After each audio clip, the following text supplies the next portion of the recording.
কি হয়, কখনো মজার কখনো বা ভয়। গা ছম ছম কি হয়, কখনো মজার কখনো বা ভয়। পশু পাখি রাজা রানী ভূত পেতনি চোখের সামনে সব হাঁটবে চলবে, কথা বলবে, ঠাকুমা ঝুলি খুলবে, মজার গল্প বলবে, ঠাকুমা ঝুলি খুলবে, মজার গল্প বলবে, ঠাকুমা ঝুলি খুলবে। প্রাচীন কালে রাঢ় নামে একটি দেশ ছিল। সেই দেশ জয় করে রাজা বীরবাহু হয়ে উঠলেন খুবই অত্যাচারী।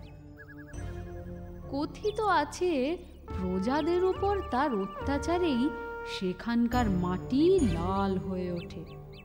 মহারাজ, নদীর বান এসে ফসল নষ্ট করলো, খেতি করলো, খাজনা দেবো কোথা থেকে?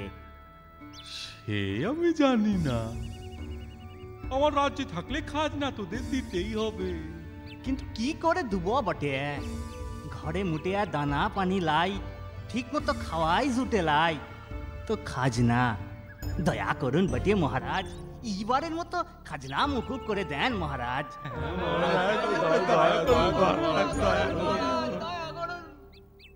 দয়া, মায়া, রাজা বীরবাহ করবে দয়া? সেনাপতি, হুকুম করুন মহারাজ। দূরে ওই সূর্যটা দেখছো? রক্তের মতো লাল হয়ে রয়েছে। হ্যাঁ মহারাজ, একটু পরেই রাতের অন্ধকার নেমে আসবে। সূর্য ডুবতে বসলো, কই আকাশে চাঁদ তো উঠলো না। তাই তো দেখছি মহারাজ। মূর্খ, আজকে যে অমাবস্যা তাও ভুলে গেলে? তুমি জানো না অন্ধকার আমার ভালো লাগে না? আগে জানি মহারাজ। জানো? হ্যাঁ জানো তো হা করে দাঁড়িয়ে আসবো কেন? আগুন জ্বালিয়ে দাও সব বাড়িতে। আমি আলো চাই, আলো।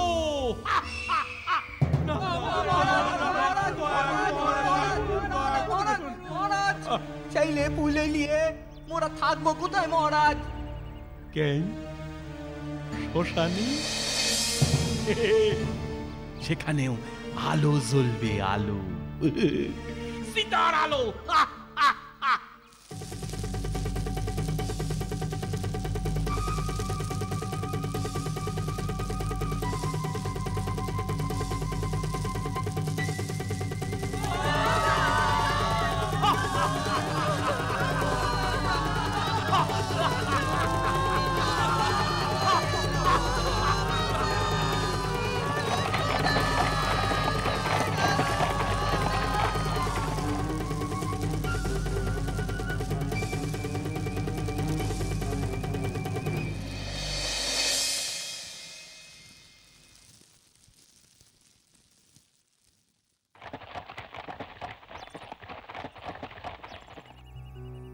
গুরুদেব, প্রজাদের উপর মহারাজের অত্যাচার ক্রমশ বেড়েই চলেছে।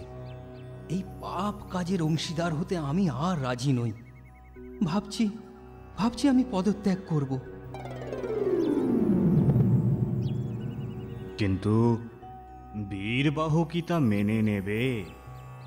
তোমার পদত্যাগই কিন্তু তোমার দেহত্যাগের কারণ হয়ে দাঁড়াবে মন্ত্রী। তোমায় হত্যা করবে মহারাজ বীরবাহু। তাহলে আপনিই বলুন আমার কি করণীয়? প্রজাদের দুঃখে অনুতাপ করা ছাড়া আমি আর কি বা করতে পারি? তুমি রাজা বীরবাহুর মন্ত্রী। মন্ত্রীর কর্তব্য রাজাকে সুমন্ত্রণা দেওয়া। তোমাকে সেই কর্তব্যই পালন করতে হবে। সে আমি বহুবার চেষ্টা করে বিফল হয়েছি। আমার কোনো কথায় ওনার সুমতি ফিরবে না। মুখের কথায় সবসময় কাজ হয় না মহামন্ত্রী। ঠিক বুঝলাম না গুরুদেব।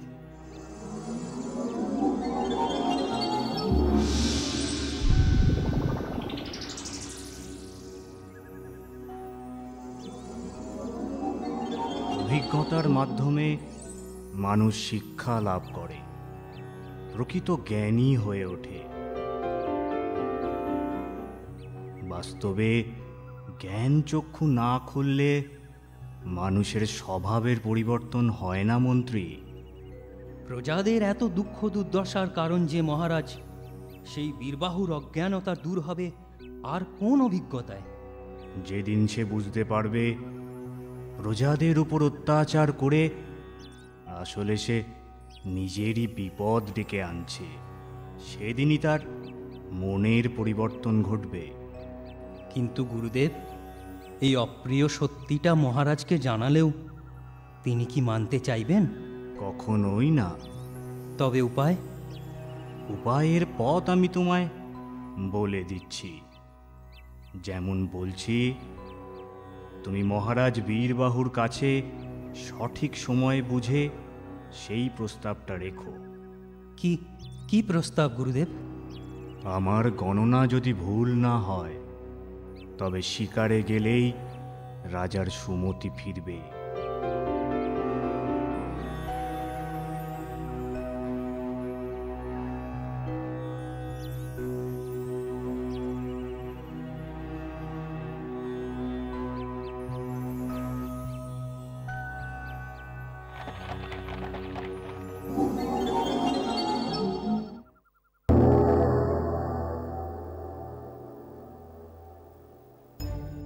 শিকারে যাব? এ তো উত্তম প্রস্তাব। আমি অনেক দিন ধরেই ভাবছিলাম, রাজকার্যে ব্যস্ত থাকায় এতদিন সম্ভব হয়নি। সব সময় রাজকার্যে ব্যস্ত থাকলে আপনার মন কি করে ভালো থাকবে মহারাজ? ঠিক কথা। মাঝে মধ্যে নিজের জন্য একটু সময় রাখাও তো প্রয়োজন। হ্যাঁ, একেবারে যথার্থ বলেছেন মন্ত্রী। তাহলে তাহলে সেই ব্যবস্থাই করুন। আর আপনিও যাবেন আমার সাথে। বলা যায় না, আমার শিকার করা দেখে আপনার নরম মনটারও পরিবর্তন হতে পারে।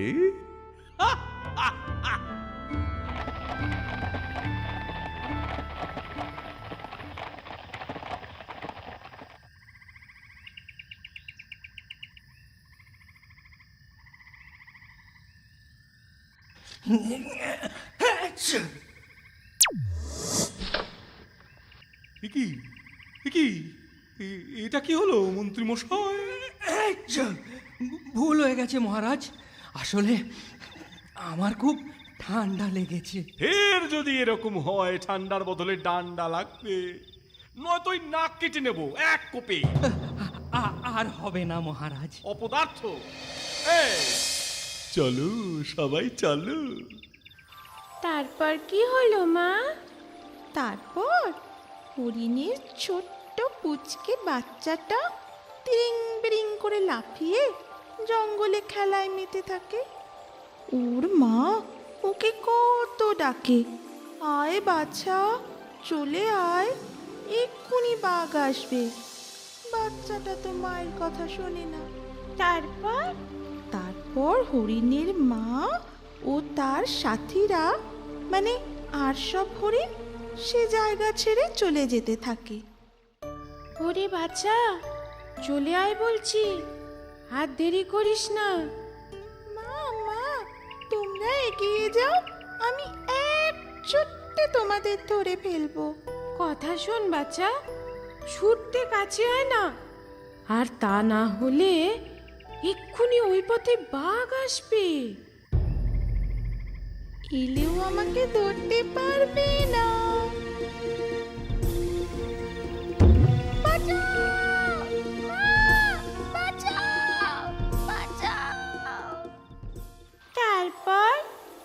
তারপর আর কি, সব শেষ। আমি কখনো তোমার কথার অবাধ্য হব না মা। হ্যাঁ, যে কথা শুনে চলে তার কখনো বিপদ হয় না। আর যদি বিপদ আসেও, তাকে উদ্ধার করতে সবাই পাশে ছুটে আসার সুযোগ পায়। আমার যদি বিপদ হয়, সবাই ছুটে আসবে? নিশ্চয়ই আসবে সোনা।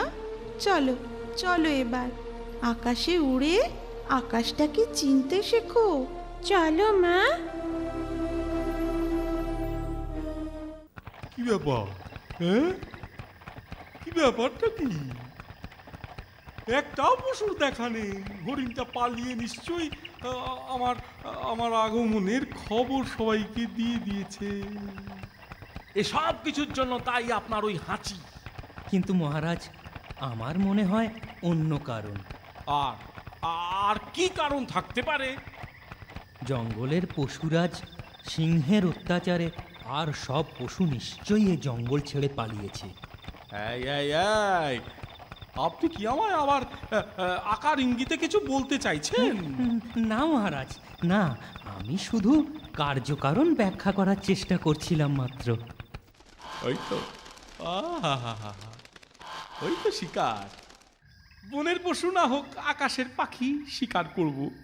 কিন্তু মহারাজ, ওরা যে উচ্চতায় উড়ে চলেছে, আপনার ধনুকের তীর কি অত দূর পৌঁছতে পারবে? শোনো কথা, হ্যাঁ মন্ত্রী, মাথাটা একেবারে খারাপ হয়ে গেছে।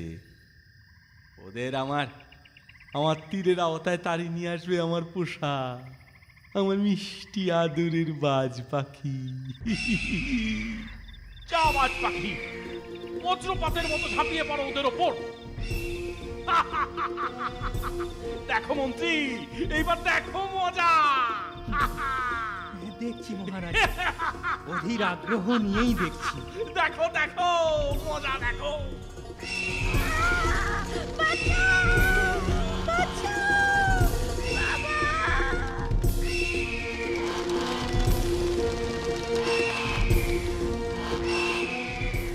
সে কি, ওরা দেখছি উল্টে দলবদ্ধভাবে বাজকে আক্রমণ করলো।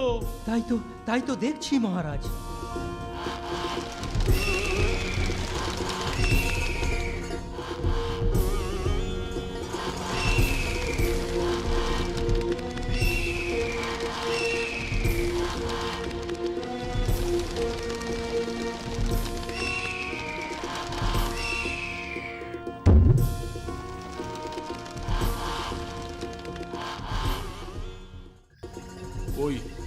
ওই দুর্বল বকের কাছে বাজ পাখিটা এভাবে হেনস্থা হলো। আশ্চর্য! ওই দুর্বল বকেদের একতা আর প্রতিরোধ ক্ষমতা। আপনি অবাক হলেও মহারাজ, এ ঘটনা আমায় কিন্তু অবাক করেনি। হ্যাঁ, তাই নাকি? কেন? কারণ মহারাজ, এমনটাই তো হবার ছিল। অত্যাচারীর অত্যাচার যখন সীমা ছাড়ায়, তখন অতি দুর্বল প্রাণীও বিদ্রোহ করে ওঠে। তাদের একতা আর প্রচণ্ড রোষের কাছে হার মানে অত্যাচারীর শক্তি। বিদ্রোহ আর জনগণের জনরোষ, এসব কথার সাথে আপনি নিশ্চয়ই পরিচিত। এ দৃশ্য, এ ঘটনা তারই একটা ছোট্ট নমুনা মহারাজ। হ্যাঁ, আমার ভুল আমি বেশ বুঝতে পেরেছি মহামন্ত্রী। শিকারে এসে আমি শুধু আমার ভুলই স্বীকার করছি না, আপনার আর আমার সৈন্যের সামনে আকাশের সূর্যদেবকে সাক্ষী রেখে আমি প্রতিজ্ঞা করছি, আজ থেকে আমি সত্যিকারের রাজা হয়ে উঠব। যে রাজাকে প্রজারা ভয় করবে না, ভক্তি করবে, তার সামনে শ্রদ্ধায় মাথা নিচু করবে। তবেই না রাজা নামের সার্থকতা মহামন্ত্রী। জয় মহারাজ বীরবাহুর জয়! জয় মহারাজ বীরবাহুর জয়! জয় মহারাজ বীরবাহুর জয়! জয় মহারাজ বীরবাহুর জয়! জয় মহারাজ বীরবাহুর জয়! জয় মহারাজ বীরবাহুর জয়!